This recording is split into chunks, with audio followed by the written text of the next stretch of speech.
وعلى آل إبراهيم إنك حميد مجيد اللهم بارك على محمد وعلى آل محمد كما باركت على إبراهيم وعلى آل إبراهيم إنك حميد مجيد. புகழ் அனைத்தும் இறைவனான அல்லாஹ் ஒருவனுக்கே உரித்தானது. மாண்பும் உயர்மிக்க அல்லாஹுவை நாங்கள் போற்றி புகழ்கின்றோம். அவனிடமே நாங்கள் அனைத்து உதவியும் தேடுகிறோம். அல்லாஹ் யாருக்கு நேர் வழிகாட்டினானோ அவரை வழிகெடுப்பவரும் இல்லை, யாரை அவன் வழிகேட்டில் விட்டானோ அவருக்கு நேர் வழிகாட்ட எவரும் இல்லை. வணக்கத்துக்கு உரியவன் அல்லாஹுவை தவிர வேறு இறைவன் இல்லை, அவன் தனித்தவன், அவனுக்கு யாதொன்றும் இணையில்லை என்று நான் உளமாற சாட்சி சொல்கிறேன். மேலும் முஹம்மது ஸல்லல்லாஹு அலைஹி வஸல்லம் அல்லாஹுடைய திருத்தூதரும் அவனுடைய அடியாருமாக இருக்கிறார் என்று மேலும் நான் உளமாற சாட்சி சொல்கிறேன். அன்புக்கனிய சகோதரர்களே, அல்லாஹ் கடமையாக்கி இந்த ஜும்மா தொழுகையை தொழுவதற்காக அவனுடைய இல்லத்தில் அமர்ந்திருக்கும் நம் மீதும் நம் குடும்பத்தாரின் மீதும் இந்த சத்திய கொள்கையான தீனுல் இஸ்லாமை தங்களுடைய உயிர் மூச்சாக வாழ்ந்த சஹாபாக்கள் மீதும் சஹாபிய பெண்களின் மீதும் அல்லாஹுவையும் அவனது மறுமை நாளையும் உறுதியாக நம்பி வாழ்கின்ற ஒவ்வொரு மூமின்களின் மீதும் முஸ்லிம்கள் மீதும் அல்லாஹுடைய அன்பும் அருளும் என்றும் உண்டாகட்டும் என்று அவனிடம் நெருங்கியவனாக இந்த ஜும்மா உரையை ஆரம்பம் செய்கிறேன். ஜும்மாவுக்காக எடுத்துக்கொள்ளப்பட்ட தலைப்பு கூடாத நட்பு என்ற தலைப்பு எனக்கு வழங்கப்பட்டது. தலைப்புக்கு செல்வதற்கு முன்னால் அல்லாஹுடைய தூதர் இந்த சமூகத்துக்கு அதிகம் வலியுறுத்திய நபிமொழியை உங்களுக்கு நான் நினைவூட்டுகிறேன். அன் ஜாபிர் இப்னு அப்துல்லாஹ் ரலியல்லாஹு அன்ஹு வகால் قال رسول الله صلى الله عليه وسلم ان اصدق الحديث كتاب الله واحسن الهدي هدي محمد وشر الامور محدثاتها وكل محدثة بدعة وكل بدعة ضلالة وكل ضلالة في النار. رواه சுனன் நஸஈ. சுனன் நஸீயில் பதிவு செய்யப்பட்ட செய்தி ஜாபிர் இப்னு அப்துல்லாஹ் ரலியல்லாஹு அன்ஹு அவர்கள் அறிவிக்கிறார்கள். அல்லாஹுடைய தூதர் சொன்னார்கள், செய்திகளில் உண்மையானது அல்லாஹுடைய வேதமான குர்ஆன் ஆகும். வழிகாட்டுதலில் அழகானது நேர்த்தியானது முஹம்மது ஸல்லல்லாஹு அலைஹி வஸல்லம் அவர்களுடைய வழிகாட்டுதல் ஆகும். காரியங்களில் மிகவும் கெட்டது தீனின் பெயரால் அல்லாஹுடைய மார்க்கத்தின் பெயரால் புதிதாக உருவாக்கப்பட்ட செயலாகும். புதிதாக உருவாக்கப்பட்ட செயல் அனாச்சாரமாகும். ஒவ்வொரு அனாச்சார வழிகேடாகும். ஒவ்வொரு வழிகேடு நரகத்தில் சேர்க்கும். அல்லாஹுடைய தூதர் இந்த நபிமொழியை நமக்கு அதிகம் எச்சரித்தார்கள். அந்த நபிமொழியை உங்களுக்கு நினைவூட்டுகிறேன். அன்புக்கினிய சகோதரர்களே, மனிதனை படைத்த அல்லாஹ் அவனுக்கு வாழ்க்கை நெறியாக இஸ்லாம் என்ற அந்த வாழ்க்கை நெறியை நமக்கு வழங்கி இருக்கிறார். இந்த இஸ்லாமை ஏற்று முஸ்லிம்களாக வாழ்கின்ற நாம் இந்த உலகில் எப்படி வாழ வேண்டும் என்பதை மார்க்கம் நமக்கு அழகாக தெளிவாக ஒரு வரையறை செய்கிறது. நல்லறமும் நற்குணமும் நம்மை சுவர்க்கத்திற்கு அழைத்து செல்லும். தீய குணங்களும் தீய நட்புகளும், அதுதான் கூடாத நட்பு. தீய செயல்களும் தீய குணங்களும் தீய நட்புகளும் நம்மை நரகத்தை நோக்கி நரக படுகொலில் அழைத்து செல்லும். இஸ்லாம் 3 தீய குணங்களை எடுத்து கூறி, இத்தகைய தீய குணம் உங்களிடம் இருந்தால் நிச்சயம் அது நரக படுகொலியில் தள்ளும் என்று நமக்கு எச்சரிக்கை செய்கிறது. இஸ்லாம் எத்தகைய 3 தீய குணங்களை சொல்கிறது என்றால், தற்பெருமை கொள்ளுதல், மோசடி, கடன் என்று 3 தீய குணங்களை எடுத்து கூறுகின்றது. இந்த தீய குணம் நம்மிடம் இருக்குமானால் நிச்சயம் அது நரக நெருப்பில் தள்ளும் என்று எச்சரிக்கை செய்கிறது. இத்தகைய தீய குணம் நம்மிடம் இருக்கக்கூடாது, அதனோடு எந்த நட்பும் நம்மிடம் இருக்கக்கூடாது என்பதை மார்க்கம் தெளிவுபடுத்துகிறது. மனிதர்களிடையே காணப்படுகின்ற தீய குணங்களில் மிக முக்கியமான தீய குணம் என்றால் தற்பெருமை கொள்ளுதல் ஆகும். தற்பெருமை என்பது இஸ்லாம் மார்க்கம் நமக்கு எச்சரிக்கை செய்கிறது. பெருமை என்பது அல்லாஹ் ஒருவனுக்கே உரித்தானது. அவன்தான் பெருமைக்குரியவன். ஷைத்தான் தன்னை குறித்து பெருமை கொண்டான், அதனால் சிறுமி அடைந்தான், இழிந்தோனாக மாறினான் என்பதை அல்லாஹ் ரப்புல் ஆலமீன் குர்ஆனில் தெளிவுபடுத்துகிறான். அதுபோலதான் மனிதர்கள், இந்த உலகில் வாழுகின்ற மனிதர்கள் பெருமை கொள்வதால் சக மனிதர்களை மதிப்பதில்லை, உண்மையை அவர்கள் ஏற்றுக்கொள்வதில்லை, அவர்கள் நேர்வழி அடைய முடியாது என்று இந்த மார்க்கம் தெளிவுபடுத்துகிறது. தற்பெருமை ஒரு மனிதன் கொள்வதனால் ஏற்படக்கூடிய விளைவு என்ன? தன்னுடைய சக மனிதனை அவர்கள் மதிப்பதில்லை, உண்மையை சொன்னால் அவன் ஏற்றுக்கொள்வதில்லை, அவனால் நேர்வழி அடைய முடியாது என்றும் இஸ்லாம் நமக்கு தெளிவுபடுத்துகிறது. அல்லாஹ் ரப்புல் ஆலமீன் அதை குர்ஆனில் நமக்கு தெளிவுபடுத்துகிறான். சூரத்துல் அஅராஃப் 146வது திருவசனத்தில் அதை பற்றி அல்லாஹ் ரப்புல் ஆலமீன் கூறுகிறான். சஅஸ்ரிஃபு அன் ஆயாத்தில் லதீன யதகப்பரூன ஃபில் கைரி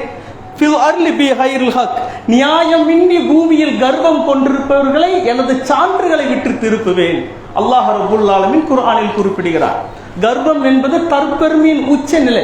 யார் இந்த உலகில் தற்பெருமை கொண்டு கர்வம் கொண்டு வாழ்கிறார்களோ அவர்களை எனது சான்றுகளை விட்டு திருப்புவேன். அவர்கள் எந்த சான்றை கண்டாலும் நம்ப மாட்டார்கள். அவர்களிடம் எந்த சான்றை காட்டினாலும் அவர்கள் நம்ப மாட்டார்கள். நேரான வழியை அவர்கள் கண்டால் அந்த நேர் வழியை எடுத்துக்கொள்ள மாட்டார்கள் என்று அல்லாஹ் ரப்பல் ஆலமீன் குர்ஆனில் குறிப்பிடுகிறார். தற்பெருமை கொண்டு வாழ்வோருடைய நிலையை பற்றி அல்லாஹ் இந்த வசனத்தில் எப்படி விவரிக்கிறார்?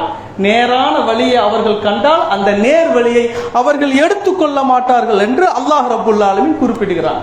அதே போல முதல் மனிதரும் முதல் நபியுமான ஆதம் அலைஹிஸ்ஸலாம் படைக்கப்பட்டு பணியுங்கள் என்று அல்லாஹ் ரப்பல் ஆலமீன் கட்டளை இடுகிறான். அனைவரும் பணிகின்றனர். இப்லீஸ் பணிய மறுக்கிறான். பணிய மறுத்த காரணம் என்ன என்பது அல்லாஹ் ரப்பல் ஆலமீன் குர்ஆனில் கூப்பிட்டு பேசுகிறான். இப்லீஸ் கூறினான், அன ஹைருன் மின்ஹு, நான் அவரை விட சிறந்தவன். ஹலக்தனி மினன் நார், என்னை நீ நெருப்பினால் படைத்தாய். வ ஹலக்தஹு மின் தீன், அவனை நீ கரிமண்ணினால் படைத்தாய் என்று அல்லாஹ் ரப்பல் ஆலமீனிடம் யாரை படைத்தானோ தன்னை படைத்த இறைவனிடம் இப்லீஸ் தன்னுடைய பிறப்பை குறித்து பெருமை பாராட்டி பேசினான். இறுதியில் அவன் இழிந்தோக மாறினான் என்பதையும் அல்லாஹ் ரப்பல் ஆலமீன் குர்ஆனில் பதிவு செய்கிறார். அதுபோல தான் மனிதர்கள் இந்த உலகில் ஏற்றத்தாழ்வோடு இந்த உலகில் அல்லாஹ் ரப்பல் ஆலமீன் மனிதர்களை படைத்திருக்கிறான். இந்த உலகில் மனிதர்களுக்கு மத்தியில் கல்வி, பொருளாதாரம், அவருடைய உடல் நலம் அனைத்திலும் அல்லாஹ் ரப்பல் ஆலமீன் ஏற்றத்தாழ்வை ஏற்படுத்துகிறான். மனிதன் எதில் பெருமை கொள்கிறான் என்றால் அவன் அடைந்திருக்கின்ற பொருளாதாரத்தை கொண்டுதான் அவன் தற்பெருமை கொள்கிறான். அதை குறித்து அல்லாஹ் ரப்பல் ஆலமீன் குர்ஆனில் குறிப்பிடுகிறான். எதை கொண்டு மனிதன் தற்பெருமை அடைகிறான்? தான் அடைந்திருக்கின்ற பொருளாதாரம், செல்வத்தை குறித்து தான் தற்பெருமை கொள்கிறான். அல்லாஹ் ரப்பல் ஆலமீன் அந்த பொருளாதாரத்தை பற்றி குர்ஆனில் குறிப்பிடுகிறான். அவலம் யரவ் அன்னல்லாஹ யப்சுது ரிஸ்க லிமன் யஷாஉ யக்திரஹு, தான் நாடியோருக்கு அல்லாஹ் செல்வத்தை தாராளமாகவும் குறைத்தும் வழங்குவதை நீர் பார்க்கவில்லையா என்று அல்லாஹ் ரப்பல் ஆலமீன் குர்ஆனில் குறிப்பிடுகிறான். தான் நாடுவோருக்கு அந்த செல்வத்தை தாராளமாக வழங்குகிறான், தான் நாடுவோருக்கு அதை குறைத்தும் வழங்குகிறான் என்று அல்லாஹ் ரப்பல் ஆலமீன் குர்ஆனில் குறிப்பிடுகிறான். எனவே செல்வம் அடைந்தவர்கள் அந்த பொருளாதாரத்தை கொண்டு தற்பெருமை கொள்வதில் எந்த நியாயமும் இல்லை என்று இந்த திருவசனம் நமக்கு தெளிவுபடுத்துகிறது. அதுபோல இந்த உலகில் வாழ்ந்த ஃபிர்அவுனும் ஹாமானும் காரூனெல்லாம் பெரும் செல்வந்தர்களோட ஆட்சி அதிகாரத்தோடு வாழ்ந்தார்கள். அவர்கள் தற்பெருமையோடு வாழ்ந்தார்கள். அவர்கள் இறுதியில் அழித்தொழிக்கப்பட்டார்கள் என்பதை அல்லாஹ் ரப்பல் ஆலமீன் குர்ஆனில் குறிப்பிடுகிறான். அதே போல மூமின்களுடைய நிலை எத்தகைய நிலை? மூமின்களுடைய நிலை, செல்வமும் பொருளாதாரம் பெற்ற அந்த மூமின்கள் எத்தகைய நிலை கொண்டவர்கள் என்று அல்லாஹ் ரப்பல் ஆலமீன் குர்ஆனில் குறிப்பிடுகிறான். அல்லதீன, அல்லாஹ்வையும் மறுமை நாளையும் உறுதியாக நம்பி வாழுகின்ற முத்தகீன்கள், அல்லாஹ் அஞ்சி வாழுகின்ற அந்த இறையற்றவாதிகள் எத்தகையவர்கள் என்றால் யுமினூன பில் கைப், அவர்கள் மறைவானவற்றை நம்புவார்கள். அல்லாஹுவை நம்புதல், அவனுடைய வேதங்களை நம்புதல், அவனுடைய மறுமை நாளை நம்புதல், நன்மையும் தீமையும் அனைத்து அல்லாஹுடைய விதியின்படிதான் நம்புதல் என்று அந்த மறைவானவற்றை நம்புவார்கள். தொழுகிய நிலை நாட்டுவார்கள். அல்லாஹ் அவர்களுக்கு அளித்த செல்வத்தில் நல்வழியில் செலவிடுவார்கள் என்று அல்லாஹ் ரப்பல் ஆலமீன் குர்ஆனில் குறிப்பிடுகிறார். மூமின்களுடைய நிலை எத்தகைய நிலை? அல்லாஹ் அவர்களுக்கு அளித்த செல்வத்தில் நல்வழியில் செலவிடுவார்கள். அவர்களிடத்தில் எந்த ஒரு தற்பெருமையும் இருக்காது என்று இந்த திருவசனத்தின் மூலம் அல்லாஹ் ரப்பல் ஆலமீன் இறையற்றவாதிகளுடைய பண்பையும் பற்றி குறிப்பிடுகிறார். அதே போல அல்லாஹ் ரப்பல் ஆலமீன் தற்பெருமையை பற்றி குறிப்பிடும் போது சூரத்து ஜாசியால குறிப்பிடுகிறார். உலகில் கிப்ரியாஹு ஃபிஸ் ஸமாவாத்தி வல் அர்ல், வானங்களிலும் பூமியிலும் உள்ள பெருமை அல்லாஹ்வுக்கு மட்டுமே உரித்தானது.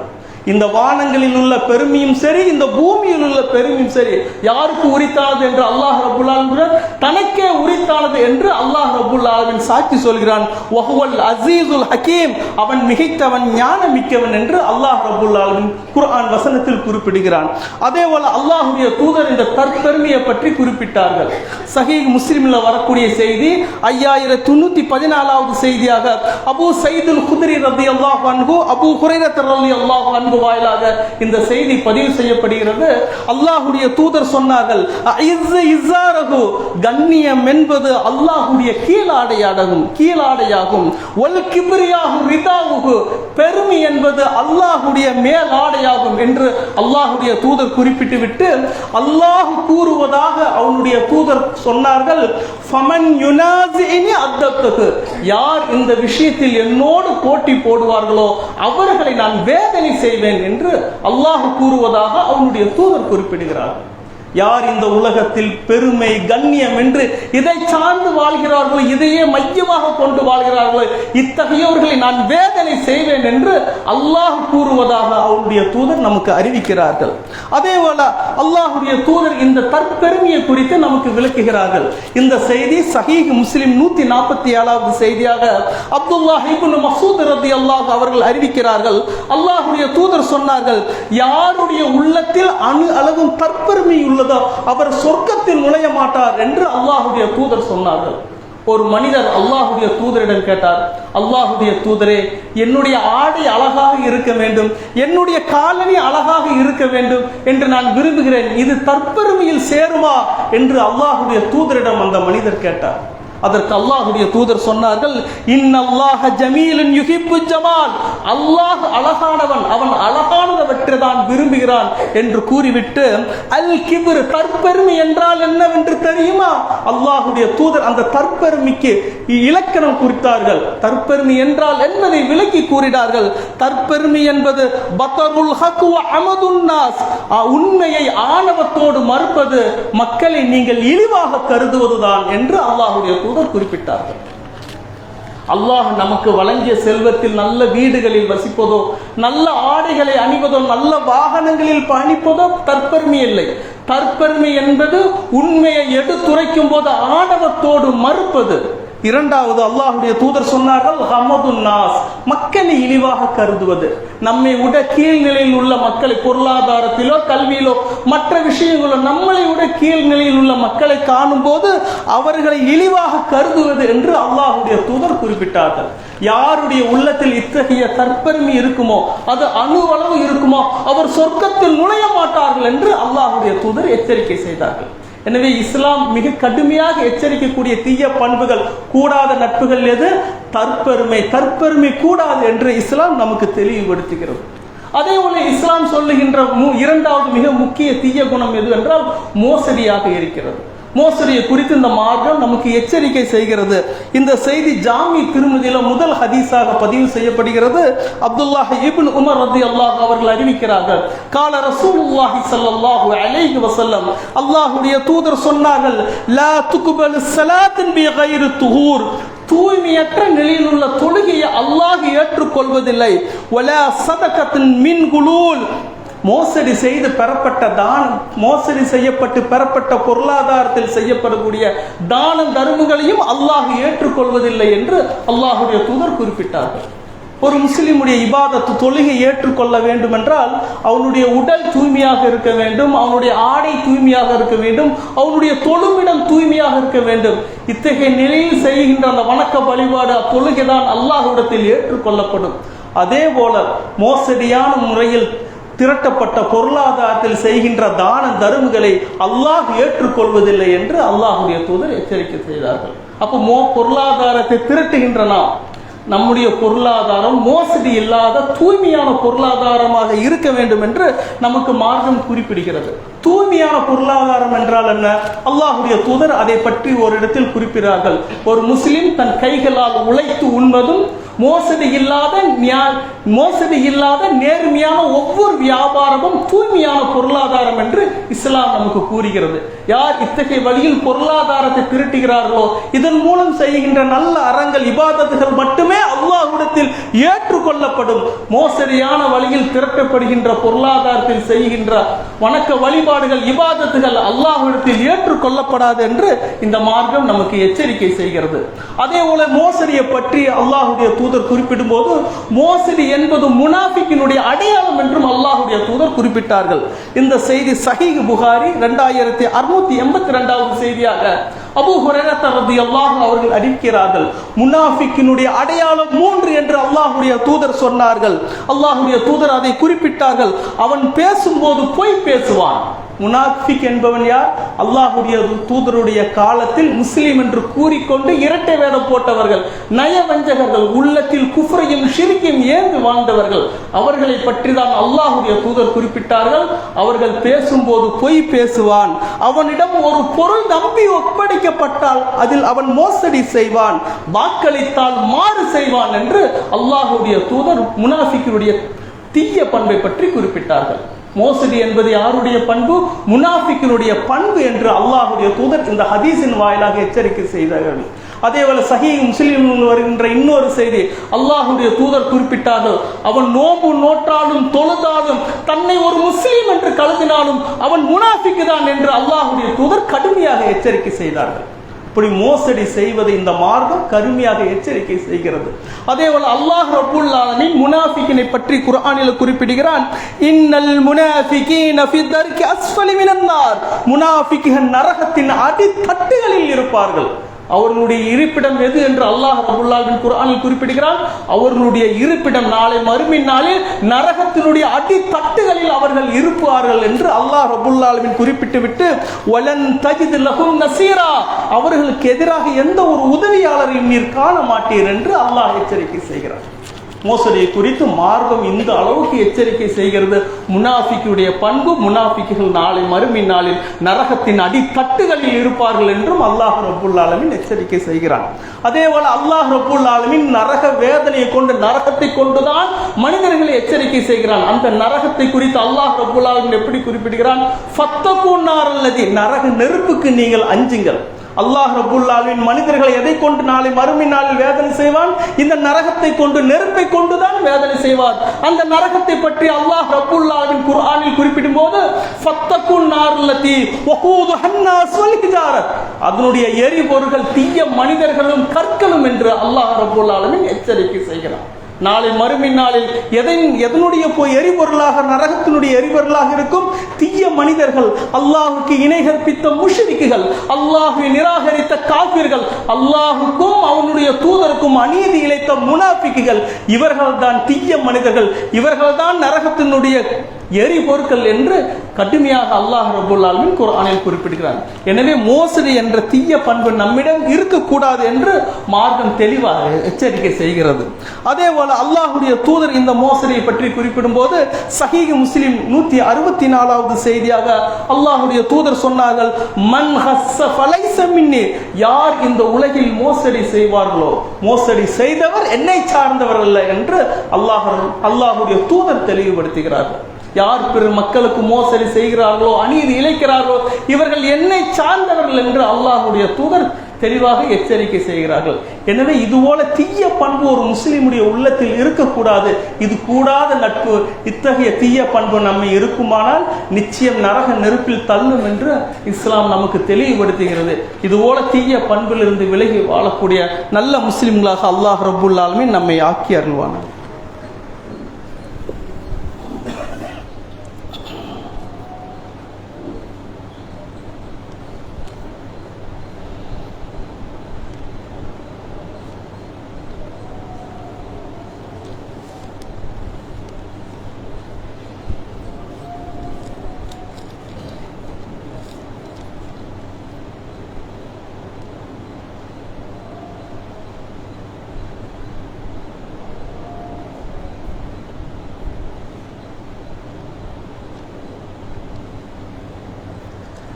பிஸ்மில்லாஹிர் ரஹ்மானிர் ரஹீம்.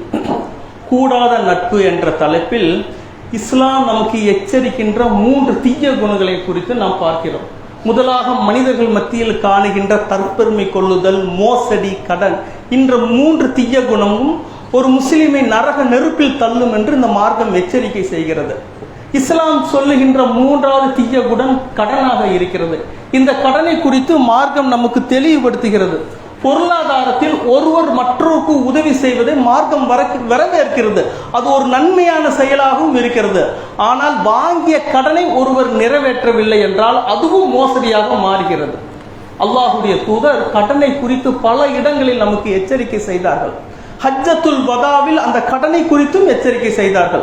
ஹஜ்ஜத்துல் வதா என்பது அல்லாஹுடைய தூதர் இந்த சமூகத்துக்கு ஆற்றிய இறுதி பேருரையாக இருக்கிறது. அந்த பேருரையில் இந்த மனித சமூகத்துக்கு எல்லா நல்லுரைகளையும் கூறினார்கள்.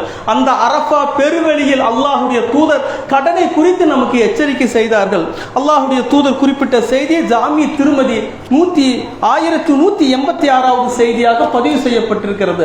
அல்லாஹுடைய தூதர் சொன்னார்கள், கடன் திருப்பி செலுத்தப்பட வேண்டியதாகும். பிறரது கடனுக்கு பொறுப்பேற்றவரும் கடனாளியே கடன் நிறைவேற்றப்பட வேண்டியதே ஆகும் என்று அல்லாஹ்வுடைய தூதர் குறிப்பிட்டார்கள். யாருடைய கடனுக்கு பொறுப்பேற்றமோ அவரும் கடனாளிதான். கடன் நிறைவேற்றப்பட வேண்டும் என்று அல்லாஹ்வுடைய தூதர் இந்த கூற்றை அரஃபா பெருவெளியில் மக்களுக்கு இறுதியாக அனைத்து நல்லுரைகளும் கூறினார்கள் இல்லையா? அந்த கூற்றில் இந்த கடனை குறித்தும் அல்லாஹ்வுடைய தூதர் கடுமையாக எச்சரிக்கை செய்தார்கள். அதே போல கடனை குறித்து மார்க்கம் நமக்கு ஒரு தெளிவான ஒரு வழிமுறையையும் வழிகாட்டுதலையும் கூறுகிறது. ஒரு முஸ்லிம் கடன் படும்போது அந்த கடனை அழகான முறையில் நிறைவேற்ற வேண்டும் என்று மார்க்கம் அறிவுரை கூறுகிறது. யார் அழகான முறையில் கடனை நிறைவேற்றுவார்களோ அவர்கள் தான் உங்களில் சிறந்தவர் என்று அல்லாஹ்வுடைய தூதர் குறிப்பிடுகிறார்கள். அதே போல கடன் பெற்றவர் கடனை நிறைவேற்ற முடியாத ஒரு சூழ்நிலை ஏற்படும் போது அவருக்கு ஒரு குறிப்பிட்ட கால அவகாசம் கொடுங்கள் என்று மார்க்கம் நமக்கு வழிகாட்டுதலையும் அறிவுரையும் கூறுகிறது. ஒரு குறிப்பிட்ட கால அவகாசம் அவருக்கு கொடுங்கள் என்று கூறுகிறது. அதே போல கடன் பெற்றோர்களுக்கு ஏற்பட்ட கடனை பிள்ளைகள் நிறைவேற்ற வேண்டும் என்று மார்க்கம் நமக்கு குறிப்பிடுகிறது. பெற்றோர்கள் கடன் பட்டால் அந்த கடனுக்கு யார் பொறுப்பேற்க வேண்டும்? அவருடைய பிள்ளைகள், வாரிசுதார்கள் பொறுப்பேற்க வேண்டும் என்று மார்க்கம் குறிப்பிடுகிறது. அதே போல சொத்துக்களை பங்கீடு செய்யும் போது, நம்முடைய சொத்துக்களை பங்கீடு செய்யும் போது வாங்கிய கடனை நிறைவேற்றிய பின்புதான் சொத்துகளும் பங்கீடு செய்யப்பட வேண்டும் என்றும் இஸ்லாம் நமக்கு தெளிவுபடுத்துகிறது. இதுபோல கடனை குறித்து இஸ்லாம் ஒரு தெளிவான வழிகாட்டுதலை வழங்குகிறது. அல்லாஹ்வுடைய தூதர் கடனை குறித்து எச்சரிக்கை செய்த செய்தி சஹீஹ் முஸ்லிம் 3832வது செய்தியாக பதிவு செய்யப்பட்டிருக்கிறது. அல்லாஹ்வுடைய தூதர் சொன்னார்கள், யுஅஃபிரு லிஷஹீது குல்லு தன்பின். அல்லாஹ்வுடைய மார்க்கத்திற்காக, அவனுடைய கொள்கைக்காக போர்க்களத்தில் தன்னுடைய உயிரை விட்ட, தன்னுடைய உயிரையே தியாகம் செய்த ஒரு ஷஹீதுடைய எல்லா பாவங்களும் மன்னிக்கப்படும், இல்ல தைன், அவர் வாங்கிய கடனை தவிர என்று அல்லாஹ்வுடைய தூதர் குறிப்பிட்டார்கள். அல்லாஹ்வுடைய மார்க்கத்திற்காக, கொள்கைக்காக அறப்போரில் தன்னுடைய உயிரையே தியாகம் செய்த ஒரு ஷஹீதுடைய பாவங்கள் மன்னிக்கப்படும், ஆனால் அவர் பிறரிடம் வாங்கிய கடனை தவிர என்று அல்லாஹ்வுடைய தூதர் எச்சரிக்கை செய்கிறார்கள். கடனை குறித்து மார்க்கம் எந்த அளவுக்கு எச்சரிக்கை செய்கிறால், கடன் என்பது மனித உரிமை மீறல் என்று இஸ்லாம் தெளிவாக எச்சரிக்கை செய்கிறது. அது நிறைவேற்றப்பட வேண்டும் என்று நமக்கு வழிகாட்டுதலை அறிவுரையும் கூறுகிறது.